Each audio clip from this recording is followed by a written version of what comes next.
Les mystères égyptiens, c'était un peu comme a dit Jésus, je vous parle en parabole. Je parle en parabole. Maître, pourquoi parles-tu en parabole? Il ne leur a pas été donné d'entendre et de voir les mystères du royaume de Dieu. Mais à vous, je vous parle directement. Il y a des degrés. Et dans les anciens mystères égyptiens, alors ce que l'on faisait, c'est qu'on faisait des représentations des mystères. Et dans ces représentations des mystères, il y avait les grandes clés de l'initiation ou des choses qu'on ne pouvait pas dire. Parce qu'on ne peut pas dire la vérité. Autant il y a d'oreilles, autant il y a de compréhension. La vérité doit être préservée, la vérité doit être cachée. Le grand souci de tous les initiés a été de cacher la vérité, mais de la révéler suffisamment pour qu'on puisse la deviner, la comprendre, s'en approcher.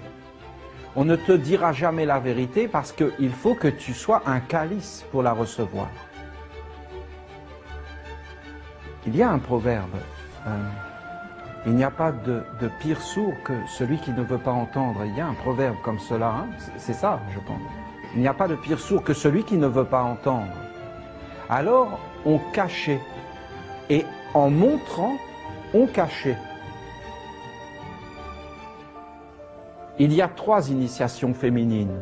La première, c'est Hathor. Hathor, c'est le monde matériel. C'est la lumière du soleil qui éclaire. Mais cette lumière qui éclaire, en réalité, elle n'éclaire que les apparences. Elle n'éclaire que ce qui va mourir. Elle n'éclaire pas le profond, le caché, l'autre lumière, la lumière qui est immortelle. Au début, quand tu es né dans la lumière mortelle. Si tu veux réellement aller vers la lumière plus haut, il faut que tu passes par l'autre lumière qui est l'autre naissance et qui est la lune. La lune, c'est quoi? C'est quand tu vas dans l'autre monde. C'est le monde des métamorphoses, c'est quand tu t'endors.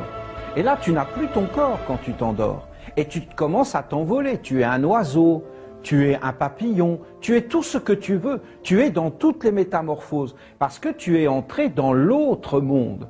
Et dans cet autre monde, c'est le rêve. Et là, tout est possible. Tu peux être tout ce que tu veux, mais en réalité, tu ne sais pas qui tu es. Il faut que tu traverses tout cela et que tu t'approches encore de la 3e lumière. Cette 3e lumière, qu'est-ce que c'est? Ce sont les étoiles. Et les étoiles, ce sont les dieux. Et là, quand tu arrives dans cette 3e lumière, les étoiles, les dieux, soit tu es vrai, soit tu es faux, soit tu es un être de mensonge. Si tu es un être de mensonge, les 2 serpents, alors c'est la dévoreuse. Si tu es un être de vérité, alors c'est Mahat, la vérité. Mahat est l'épouse de Thoth. Tu dois marcher dans la vérité. Tu dois traverser les mondes avec la vérité.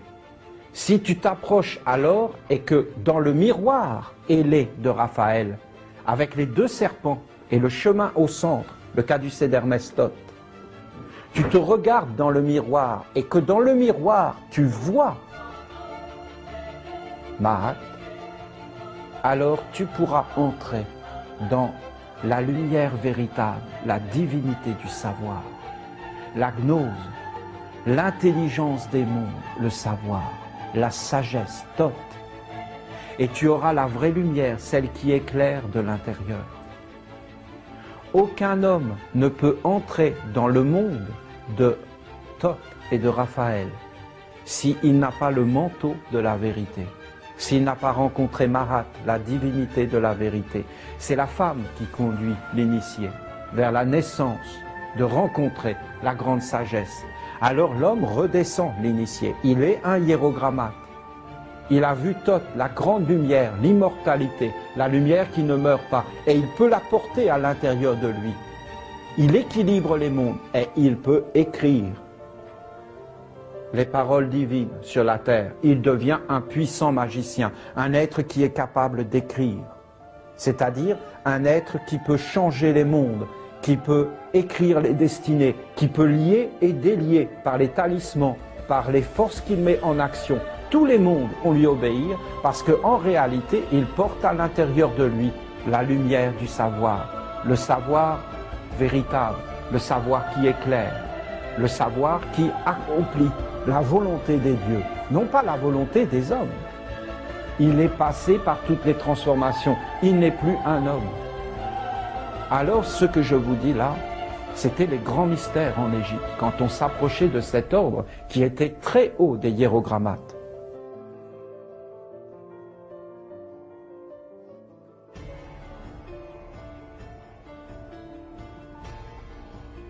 Tu dois d'abord te faire un corps de la pensée puissante qui va équilibrer tes sentiments et commencer à agir sur tes actes. Tu vas t'éclairer de l'intérieur. C'est la voie de l'illumination et du savoir. Tu vas voir que le savoir, la pensée, est un organe à l'intérieur de l'homme qui, une fois qu'elle est renforcée, te permet réellement de voir l'intérieur des choses. Vous savez, l'intelligence est une lumière. Qu'est-ce qui a perdu les hommes? C'est que c'est cette philosophie du menteur qui a dit que tous les hommes avaient un accès vers le Père et qu'on s'était individualisé. Et alors, qu'est-ce qui s'est passé? Eh bien, les hommes ont cru que chacun pouvait aller librement vers le Père. Alors les hommes se sont divisés les uns les autres. Ils ne se sont plus regardés, ils n'ont plus été solidaires. Et ils n'ont plus su qu'est-ce que c'était que la grandeur et la royauté. Mais en ne reconnaissant pas celui qui est envoyé par le Père, c'est la fin de tout. Vous avez vu quand Jésus est venu, il a dit, je m'approcherai de vous quand vous direz cette parole, bienvenue celui qui vient au nom de l'Éternel. Mais les hommes ne disent pas bienvenue celui qui vient au nom de l'Éternel parce qu'ils pensent qu'ils sont tous en connexion avec l'Éternel. Et ça a fait que le serpent tentateur est rentré partout et s'est emparé de tout le monde. Et que ceux qui venaient n'ont plus été protégés. Bienheureux celui qui a les oreilles pour entendre et les yeux pour voir. Mais de quoi parle-t-il? On a tous des oreilles et des yeux. De quoi parle-t-il? Il parle des oreilles dans les oreilles et des yeux dans les yeux. Pour voir les deux mondes et voir la réalité incroyable des pensées et des mondes invisibles.